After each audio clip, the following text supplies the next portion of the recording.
Senator Panfilo Lacson na ang konstitusyon ang dapat unahin ng pamahalaan sa pagtugon ng mga kaso ng International Criminal Court laban kina Senator Ronald De La Rosa at Senator Bongo.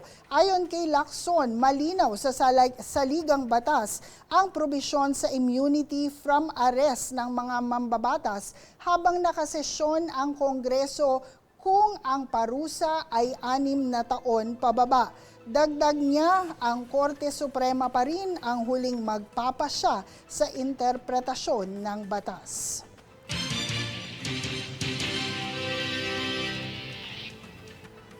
Samantala, naghain na sa Kamara ng panukalang batas upang tuluyang alisin ang travel tax at ipawalang bisa ang 12% VAT sa digital services na anyay mga regresibong buwis na lalong nagpapabigat sa pasanin ng karaniwang Pilipino.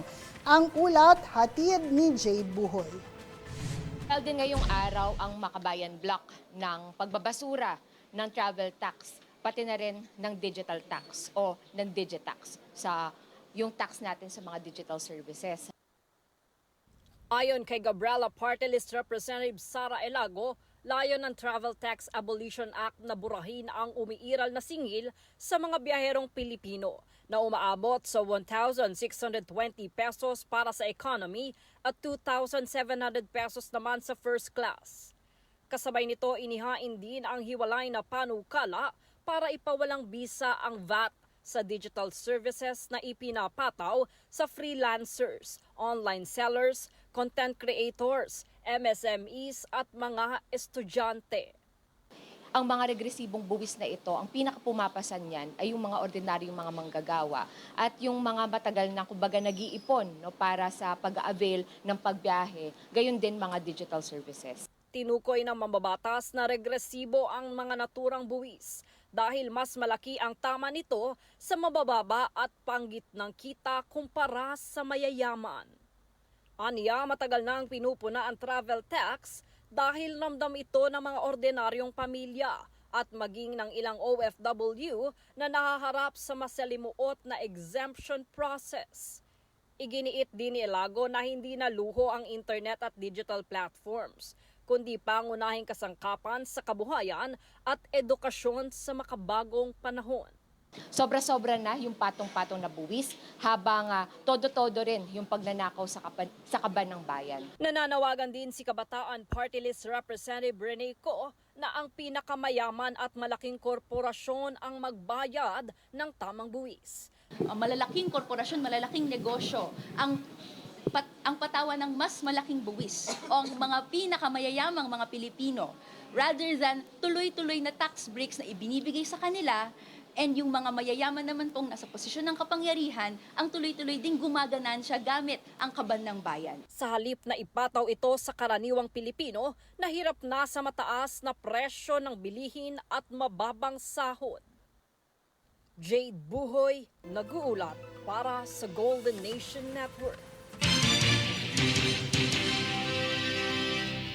Kinondena naman ng dating kinatawan ng Bayan Muna na si Carlos Isagani Zarate ang isang insidente sa isang coffee shop sa mall sa Pampanga kung saan umano'y pinakiusapang umalis ang isang magulang at ang kanyang anak na nasa autism spectrum dahil na rin sa pagkain ng outside food.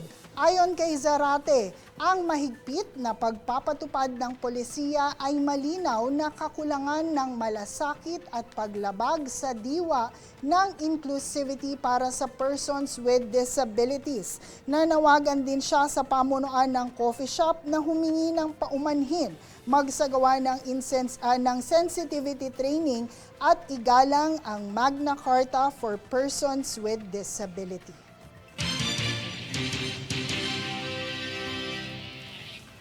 Sa ibang balita, PCG nagpaalala sa publiko sa mga nagpapanggap na di umano'y tauhan sa opisina ng komandant upang makapanglinlang. Ang mga nagpapanggap na individual ay sinasabing sila ay inendorso ng mataas na opisyal ng Coast Guard upang makapanghingi ng pabor o kaya ay makapagbigay ng impluensya.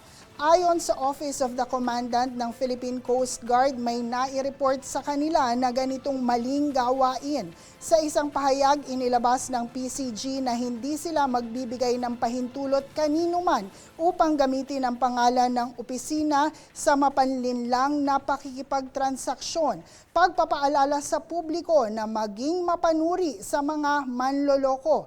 Ayon sa Coast Guard, agarang i-report sa kanila kung kayo ay may maranasan na ganitong gawain, maaaring ipagbigay alam sa kanilang social media sites or sa pinakamalapit na Coast Guard unit.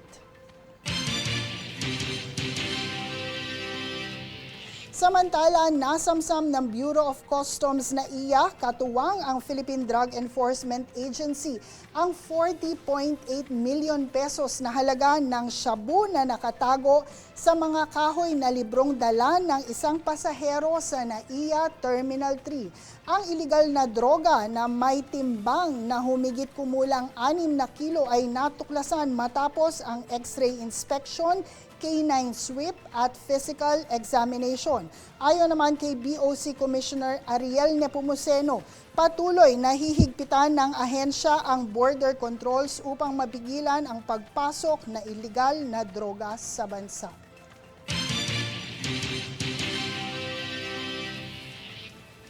Sa ibang balita, umabot sa halos 2,000 kilo ng sariwang gulay ang inani ng Project Lawa at binhi ng DSWD Field Office 7 sa Barilis, Cebu. Ang mga inaning gulay ay nagsilbing pagkain sa hapag ng bawat pamilya sa lugar at ang ilan rito ay naibenta at kumita ng nasa higit 89,000 pesos.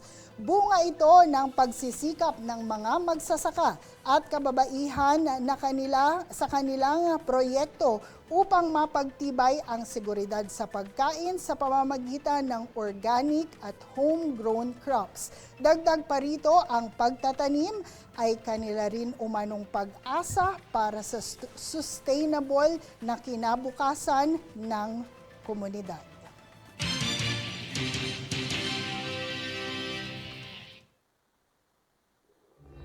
World News alas 8.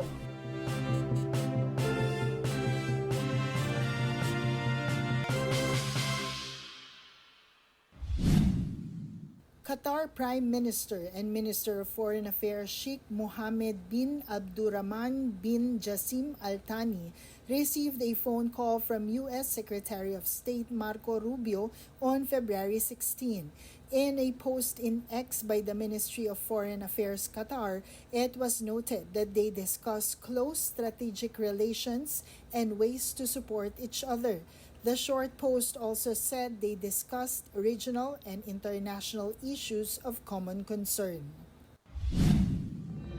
World News alas 8.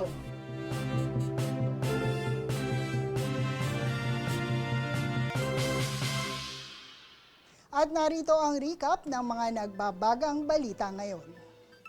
Sa ulo ng mga balita, VP Sara planong tumakbo bilang Pangulo. DepEd, nilinaw na proposal pa lamang ang trimester system. Travel tax at VAT sa digital services nais ibasura sa Kongreso. Kaso ng mga senador sa ICC, kinakailangang sa ilalim ng konstitusyon ayon kay Senador Ping Lacson. Patakaran ng sikat na coffee shop sa mga PWD, umano'y insensitive. Halos 2,000 kilo ng sariwang gulay na inani sa Barilis, Cebu, bunga ng sustainable farming. Patas at pantay na balita, komprehensibong tula para sa pulso ng masa. Ito ang News Foods. At yan po ang pinakamaiinit na mga kaganapan ngayong araw na ito. Manatiling nakatutok sa aming mga ulat at update sa aming Facebook page, Golden Nation Network, at mag-subscribe din po sa aming YouTube account at Golden Nation Network. Ako po si Lorlyn Garcia Velarde at ito ang News Force.